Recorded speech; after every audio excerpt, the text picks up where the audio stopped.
What we're going to be talking about, I'm here with Kevin, aka Rebel, and I'm Keeper, aka Don. We're going to be talking about our next O.O.P.S event, Operation Open Play Saturday. We had one back in October. Got rained out a little bit, but we had a lot of fun, and people seemed to generally have some good interest in it. Absolutely, you know? yeah. And even Tim liked it too. Oh yeah. Tim is the owner of EMR Event Park that we are planning to play at. He's allowing us to run like an open play there, but we have objectives that we're going to be messing around with. Now, we're looking at April. Would be the ideal time. Yeah, April, the first weekend, second weekend, all the way through the last weekend. Yeah. If we could, even getting into May, it'd be fine. I don't really want to go any farther than that because I'd like to do 2 of these. Yeah. If possible. There's a lot of people that want us to do quite a bit. Now, what I'd like to do if we do get the one in April, which means it's quicker. Yeah. Then I'd like to hit him up for September. Yes. Because he has certain dates that he has paintball, magfed events, LARP, and he has one airsoft event that I know of at the field. But he also has other paintball events and LARP that'll be coming up. But we're trying to get our schedules worked out with him. Yeah. So April and September is the ideal times, but we can also go May or October if we have to. Earlier the better, and September, October are both pretty good. Although the day before our event, it was like 60 degrees out there, and sunny. Day. It was like beautiful warm. Day. It was gorgeous. And then the next day it was cold and rainy, and we all got wet. So I'm like, it happens. What this is going to be is basically an objective-driven game that we're going to probably try to move from one field all the way around the fields in like a counterclockwise circle if possible. Well, we'll see how it goes. We're still hammering out the details. Because it's an open play, we're not doing anything special where they gotta pay ahead or anything like this. And it's a random pick teams when you get there. Now we will let certain fathers and sons or somebody that's a noob that wants to play with his buddy, we're gonna let them stay together. Yeah. But the normal rules for an open play at EMR is random draw. Yep. He has a bag with colored chips, red or tan. You grab one, and that's the team you're on. Or they have numbers on them. You go with even or odd numbers depending on what chip you got. Yeah. What I said last time was, you're here to have fun. You're not going to win. You're not going to lose. So let's just have fun. Even though the day is going to be like a point-driven game, in some aspects, and maybe just objective game, we are going to keep track of the score, but it doesn't really mean a lot. It means let's have fun. And our whole idea behind this is we start the game off in this one area, and we're going to designate the teams red and blue. Yep. So let's just say red just overruns blue. So the next game we give blue the advantage. And now red's got a disadvantage of where they're starting, how far they got to get to the objective, where blue can get right at it. Yep. And then in the next game, we'll keep switching. And we'll switch, and if it depends who wins. Yeah, and if blue got overrun again, we'll give blue the advantage the next game, and so on and so forth. And if it gets to the point where there's no way that blue's going to win, we might shuffle a couple of players around just to make it even. I know that might get some people upset because they all want to play with their friends, but I'm like... But if it's the mentality of open play, that's what it is, which it is an open play. We always possess... I would rather shoot at my buddies than shoot at like a stranger. Absolutely. I'm like, that's a lot more fun. I don't know, when I'm shooting at him, it's great. I know. Everyone loves shooting at me. I don't know why. One of the things that we're going to have is we got some props that we're going to try and use for the game. We got some crates, 2 different types, a big 2-man carry crate and a single-man carry crate. We've got flags. I was thinking about cones too, but I'm still up in the air about what happens with that. Yeah, the cones were like the... You got small flags. Yes, we got small flags as well. And one of the things that we're thinking of is rain. This time, if it's raining, we don't bring the electronic props out. We bring out like a solid wooden prop. And I'm like, doesn't matter if that gets wet or kicked around or whatever. Yeah. Everything's fine. If they break, there's a problem. Yeah, we got a problem. One of the props that we're going to be using for the day is this bomb prop. It has a on-off switch, which then sets a timer, and it's defaulted for 5 minutes. So when you press the button, starts to count down 300 seconds, which is 5 minutes. The only way to stop this is actually turn it off. Okay, if you hit the button again, it doesn't do anything. This would be a prop in the game. Either turn it on, they have to get to you, have you turn it on, or they have to get to it and turn it off. This is a real simplistic one. It looks like a bomb. Now, another one that we have, which the button came off, anyway, is this one we might be using. And the button come off, so I'll just click that back on there. What this one does, same thing. Got an on-off switch. Press the button. 5-minute countdown. And that has a 130 decibel siren. That's loud. This has a 130 decibel fire bell. So you have no problem hearing this from distance. And it's good because one can be used for the other, that you know what goes off and what doesn't. Yeah, and if you're hearing the ringing, okay, they won. We can make red one thing and blue the other one, and we know which one is set up. Red is kind of obvious. Yeah. So that's just an example of the props. Like the mini cones we have various colors: yellow, blue, red, green. So we can have that you got to find green cones or whatever. And I have these little miniature flags. We can get green ones. We got to find little green flags and like put them in a particular area. Or you have to actually flip the main flags that we have on a pole. We have a red and blue flag on a pole that you got to flip to have your color up on top on a clip holder. You can't just like stand it up. You have to actually clip it on this, which was a great part of the game because people used it to their advantage of, yeah, you could clip the thing on there, but if you wanted to take a point away from it, just knock it off. It happened a lot. Yeah, nobody got the point, That was awesome. Which is also a tactical advantage. Yes. You know, it's good if you can go up to it and pull it off and flip it over and put it back up, but 90% of the time you had to stand up to put it on there because it's high enough. You were in the open to attach it. Yes. And which worked out great. It was. But people like our teammate, he would run right up, slide into the damn thing and knock it off, get hammered, get shot. He took their point away. Yep. He didn't get the point, but he took their point away. And it was actually 4 flags, so it was a kind of mix and match. Yeah. We might want to add flags or take flags away from the games. Yeah, we still got to head up there and try stuff. We had a lot of people said we should add flags. We had people said we should take flags away. There was too many flags.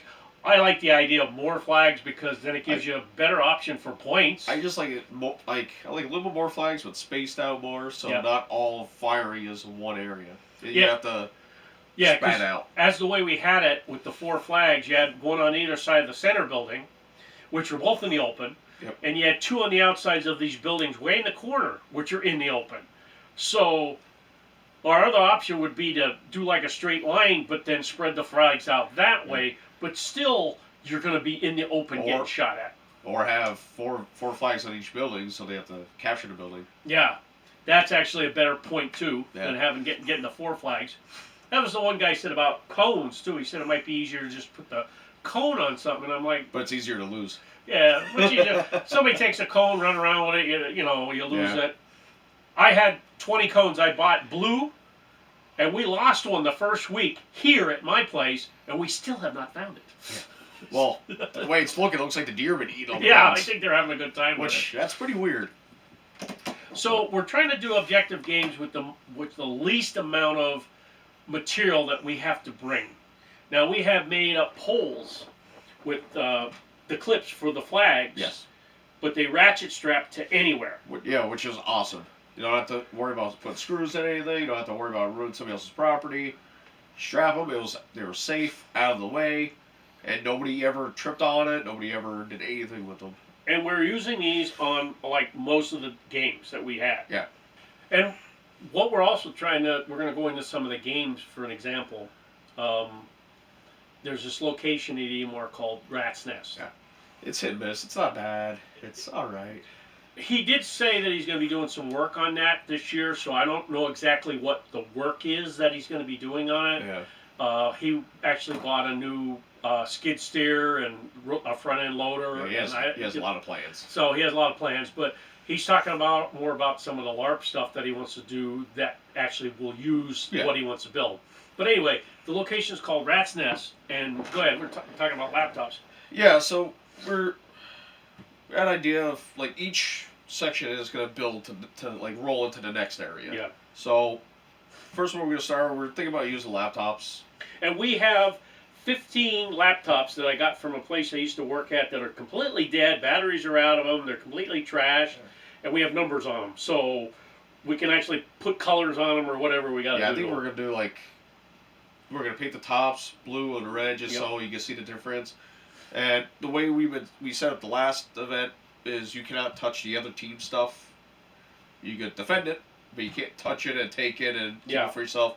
Can't do that. You want to deny them to get it? Yeah, that's true. But so, like, whatever props we would probably use, it is mostly going to be in the middle of the 50-yard line. We're also doing a 50-yard line again because if we get new people, you don't want them to get overwhelmed. Yeah. So we're gonna put them in the middle. Then you have to grab your color, bring it back. Then whoever gets less gets an easier spot next time. And the next game will move to the next area, which is adjacent to there. Yeah, like the 2-minute walk. The problem is, though, with the open play, you got to remember that they want you to come in after each game.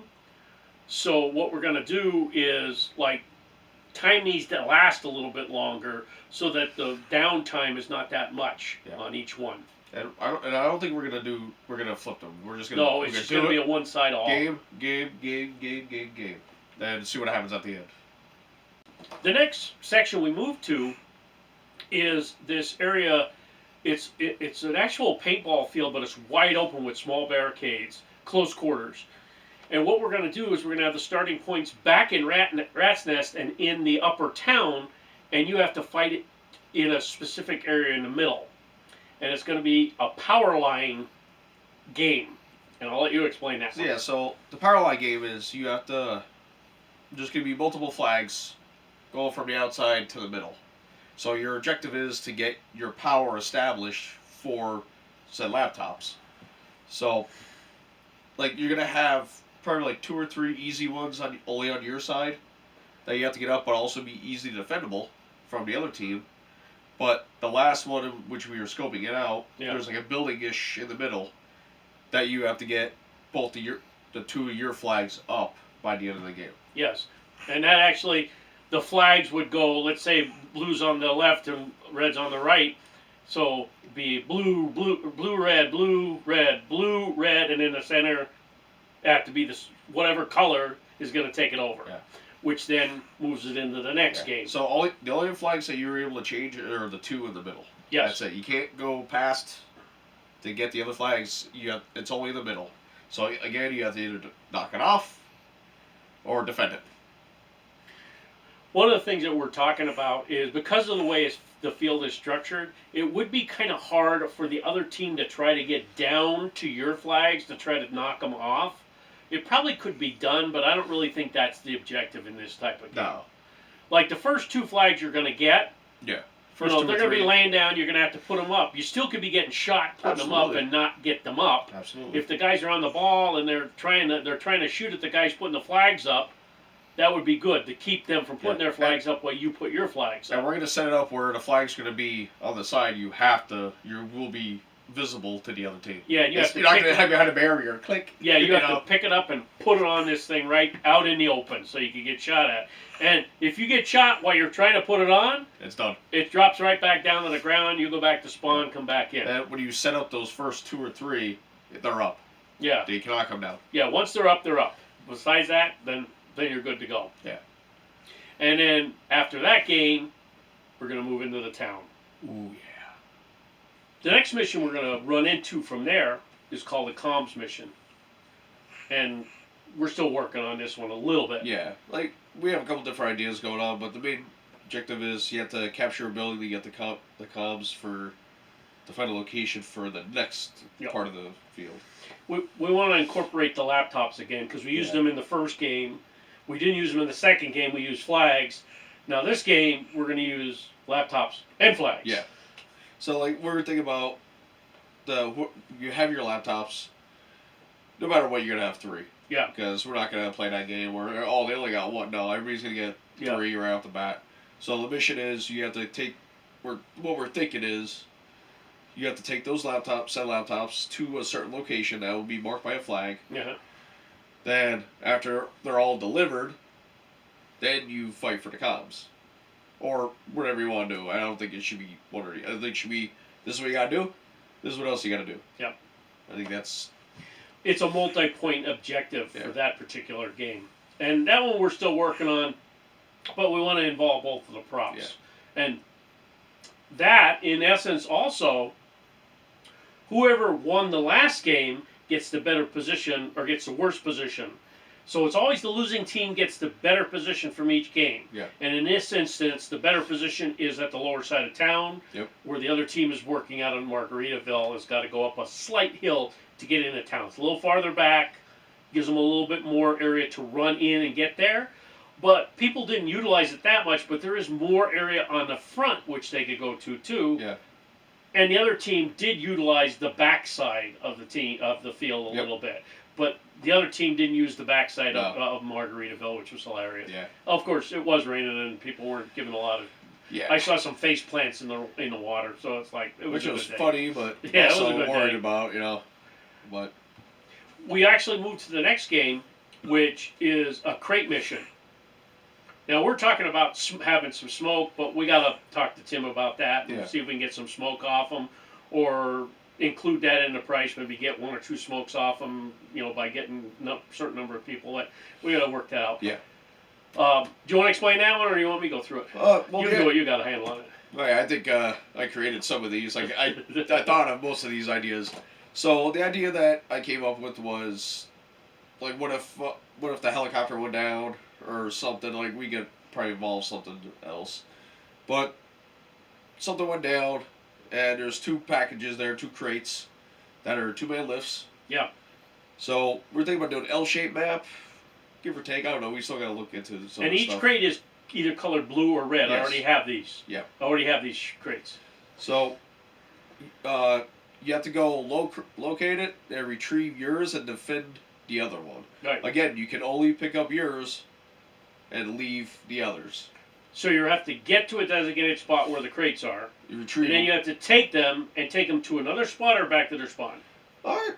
Well, it's gonna be an L shape, so I'm gonna have to take it back to theirs. Okay. So it's either defend the other team so they don't have a chance. Yeah. And get yours back. And all you have to do is just sit there and defend. Or try to get yours while they're defending. You know what I mean? So it's. I could see where this one could be a quick game. Absolutely. For the fact that if you got a couple of people working together, keeping their heads down, and you get that crate and you run like fools back to spawn, this game could be 5 minutes. Absolutely. Or it can end up being 30 minutes because nobody could get the crates because everybody's getting hammered. Yep. And the thing is, it has to be a 2-man carry. Yes. If you got 2 guys, one gets shot, the other guy, he can't move with the crate. He either has to get away from it or wait for another guy to come there, and in that interim, he could get shot and he has to go back to spawn. Yep. It's constant reinsertion. We don't want to do any kind of medic roles or anything like that. Although I was asked about that, but I think that's just a little too much to think about. That's why if you get hit, you just come right back. Yes. And the idea behind the 2-man crate, it gets that much more personnel involved. Yes. And it keeps you moving. But like I said, if you got some people strategizing too. Yeah, if you get some people working together, they can have that done and left them flat. Yeah. Which, in my opinion, if they finish that mission quick, we'll switch sides and try it again. Yeah, we'll do it again. Yeah, if a mission, which is most of these missions are scheduled for like 15, 20 minutes. Depends on the player. Yeah, and the number of players too. If we got more players, it might go longer. But if let's say the mission is scheduled for 20 minutes, and they finish it in like 7 minutes, well, we're gonna switch sides and run it again. Yeah, why not? Yeah, just keep going with it and call it good. So that will, in essence, take them from Rat's Nest to that field by the town, into town, and over into Margaritaville. So they've actually did like a half loop around the whole field. Yep. So the next game, we move to Numbskull. This should be interesting. Another L-shaped map. Yeah. That we're discussing. The thing of it is, the start locations were the thing I was wondering about because Well, this is also what we were talking about. Having bolt action snipers only allowed on top of numbskull. Numbskull, just to clarify, is a small castle with a second story, a very small building. It's like about a 10 by 10 building with a second floor. You have a downstairs, you have an outside perimeter, very short, small, maybe about 20 feet wide. Then you got the little 10 by 10 building with a second floor. And our idea was snipers only in that building. And you could be on different teams, and you can only shoot at your direction, or at your guy, at your team, opposite team. So you don't have to worry about sitting on top, just looking down the steps, like so you're safe. You don't have to do that. It's now they can get shot up there. Oh, absolutely, they're fair game up there. But they can only shoot their opposite team. Yeah, their opposite team. They cannot shoot the other guy that's in there with them. Yeah, so it's you're even if you have two friends up there, great. You're like, hey, how you doing? Good, boom. Oh, I got hit. All right. Then after that, somebody else can come in. So the whole thing behind it, though, is what's that game type? I don't have that one up on the screen here.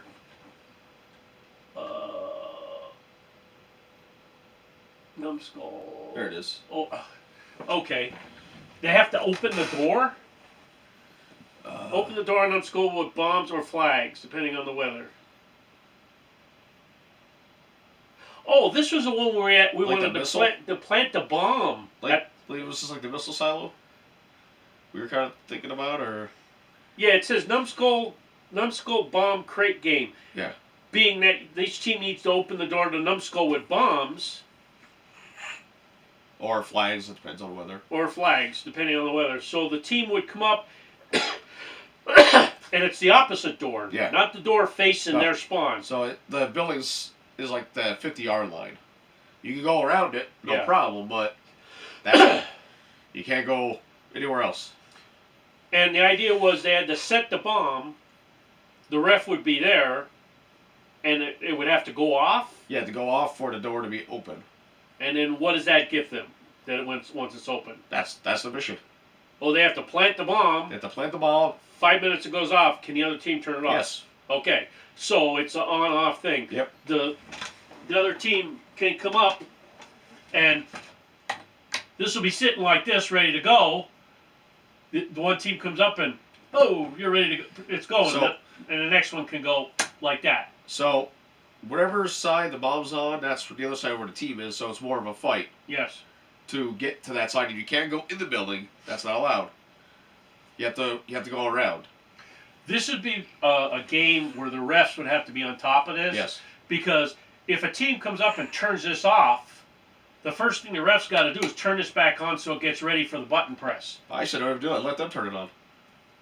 Well, they might go like this and be pressing the button and nothing's happening. Yeah, finally gets it eventually. Yeah. But in that time, you could get shot. But yeah, that's the whole object, turning it on and off. This would be a good bomb game. I really like that one. That would be interesting because not only does it get you to the other side of the building where you're facing the oncoming charge from this area or the other area, then you got to defend that bomb. Yep. And you can't go past the building, Correct. And your sniper's got to pick the guys coming off to try to get the bombs, and and that's another thing too. From the top floor to the door is less than 100 feet. So if you are a sniper, it's like 10 feet, not even. Yeah, you have to have a secondary. Yes. Because you cannot shoot a guy point blank with a sniper down 10 feet at him, 10, 15 feet. You have to have a secondary to be able to shoot him. Which also brings the thing where you have to have the ref there that if he sees the guy shoot him and he flips the button off for the bomb, if the bomb was ready to go off in 2 seconds and he turned it off, what do you do? Turn it on and count to 2? Yeah. And boom, bomb's off. So, it's one of those things, the ref is going to have to watch this. Yeah. When we were thinking about if it was raining, you bring this, wooden prop there.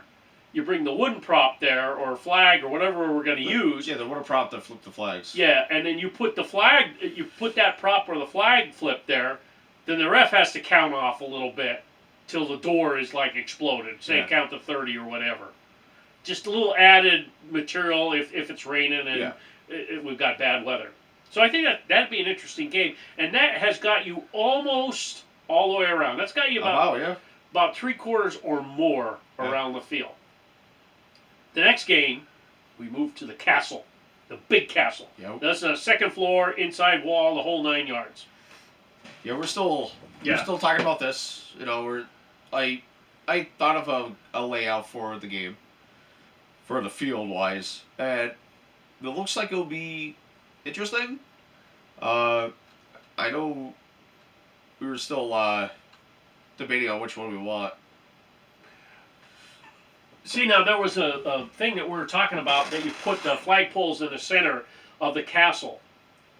Okay, and snipers can go up on the second floor again to shoot the people out. But the same thing applies. If somebody's inside the castle, the sniper can't shoot at him. He's too close.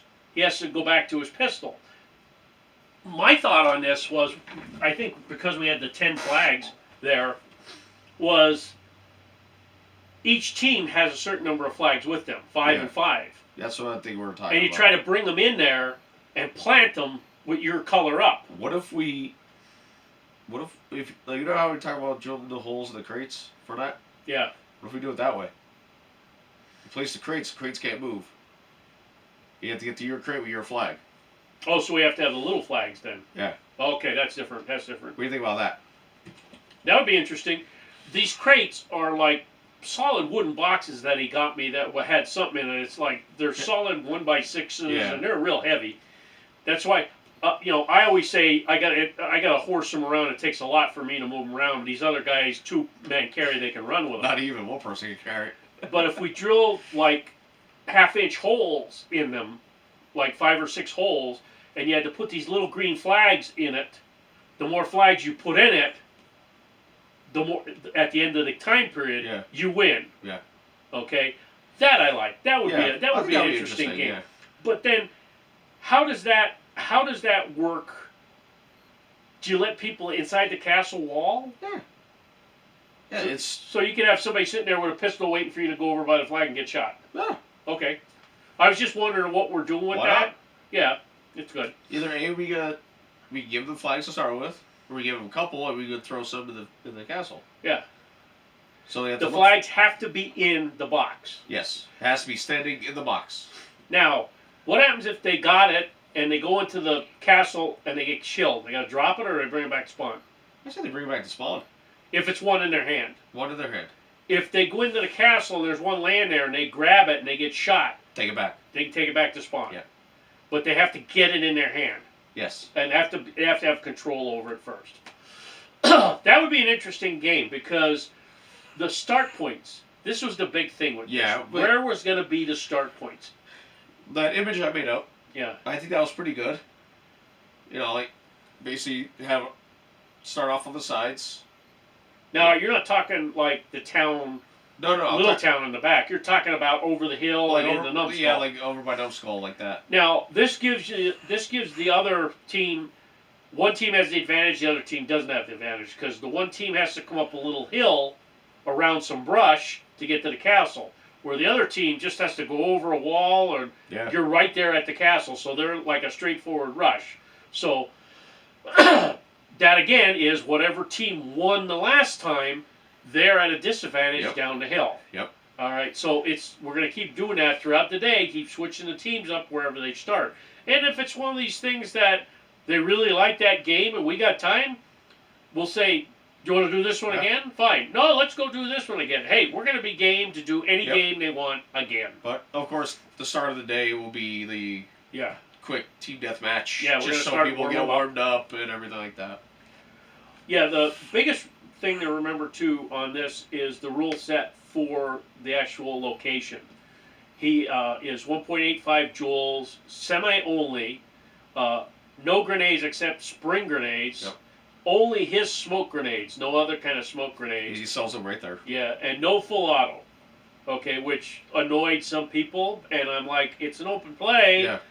If you can't shoot somebody on semi, this is more meant for the beginners, like who never fired an airsoft replica before, never played in a game before. So this is more there for them more than anything else. Now, hopefully, Tim will have more rentals than the 3 he had before. Hopefully. Because he had 3 rental guns which was a package. You got a mask, a rifle, and a like chest protector, a mag holder, and he gave everybody 3 high cap mags, which is a lot of mag. But the big thing in him, he made you buy your BBs. Yeah. Which is not a problem because then if you come back, the BBs are yours. Yeah.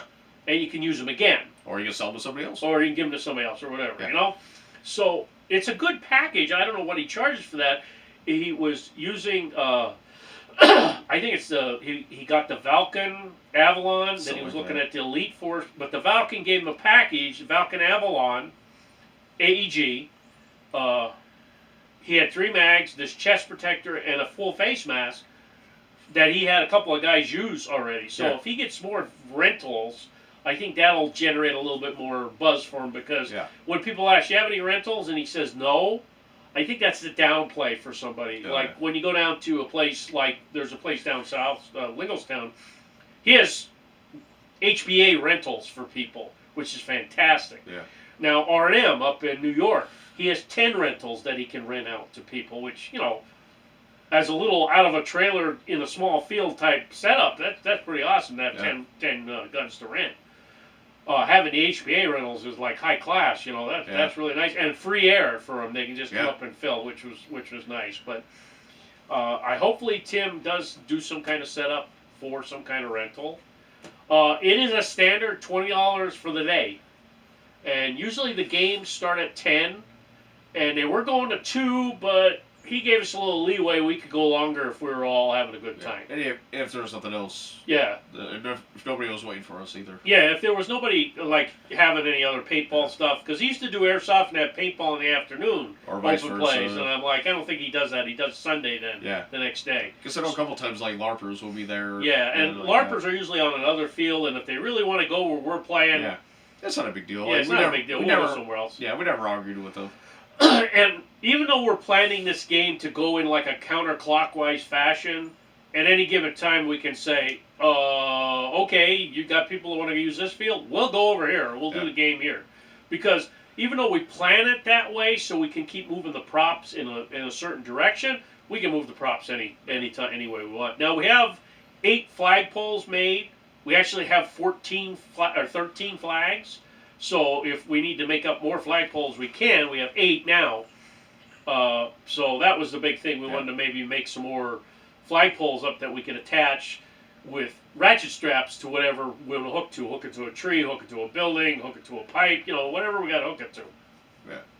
So I think we'll do the same thing we did last time. Is we'll go up another time to double check everything, make some more videos. This time, take all the props with us. Hopefully, at least one of each. Yeah. We're not take everything, but we can take one of each. And this way, you can actually get an idea of what, like, having us go over the game types. I think that would have helped a lot if we were able to play all those game types, because a couple people did watch the videos. We got a couple of views on them, and they did like our explanations of them, and I think that'll help a lot. Yeah. Another thing is, I'm hoping for April, at least April, to go, because then my knee will have over 6 months on the new knee, so hopefully it'll actually be working a lot better after that. And I think we can generate a lot of buzz for it too. We're going to try and find out the date as quick as we can, and set up the event and just go to town on it and just hopefully we get a lot of people there. Yeah. I'd love to have like 50, 60 people show up. Yeah. That would be intense. Oof. We're only like maybe 3 refs? Yeah, well, last time we were there, it was me, him, and one of his refs. We actually had 2 guys on our team said they wanted to be refs as well. Draco and Grinder. Oh, we'll see what happens. So Chip said he would ref, but I don't want Chip as a ref. I don't want Chip as a ref. Now, Garmin said he'd like to try to be a ref, but he never did it before. So I'm game to let anybody be a ref that they want to be.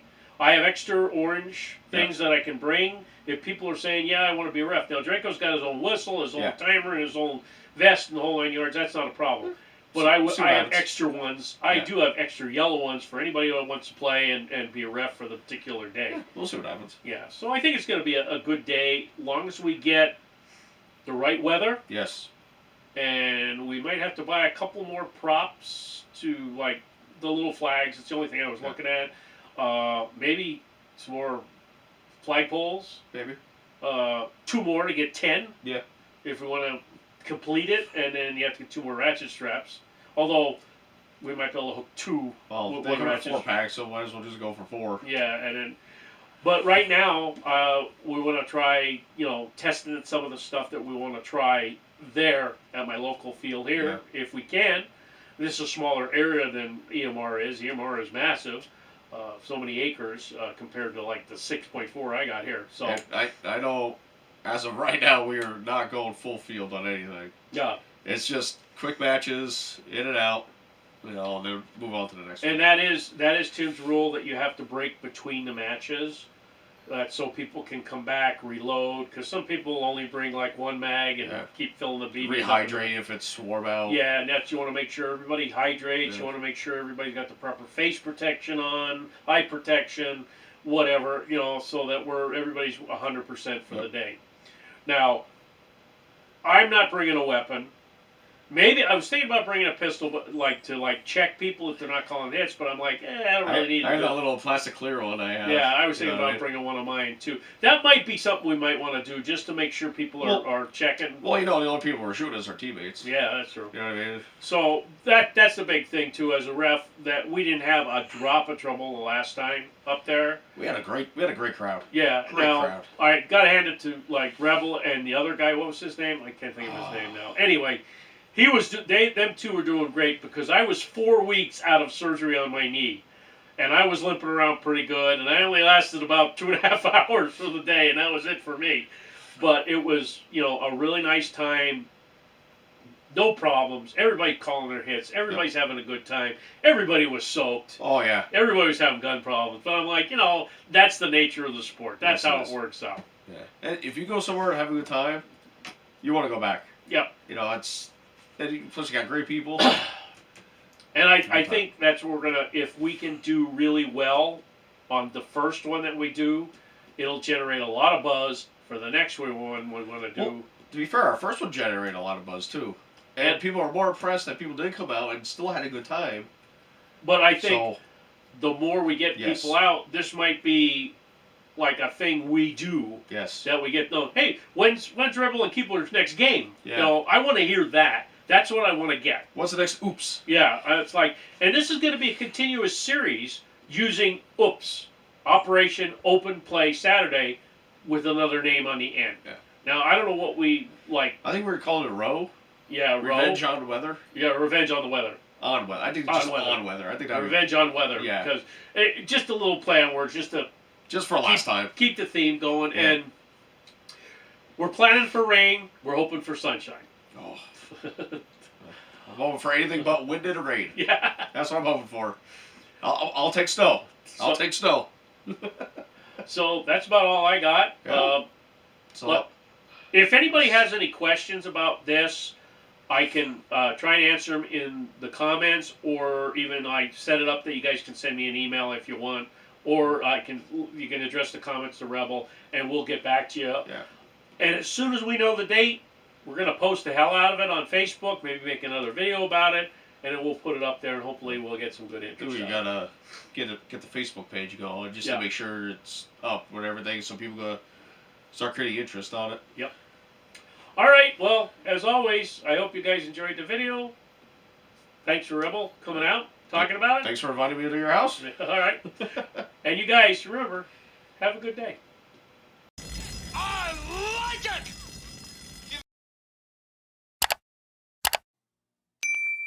That's probably a long-ass video. Oh, that's not right. No.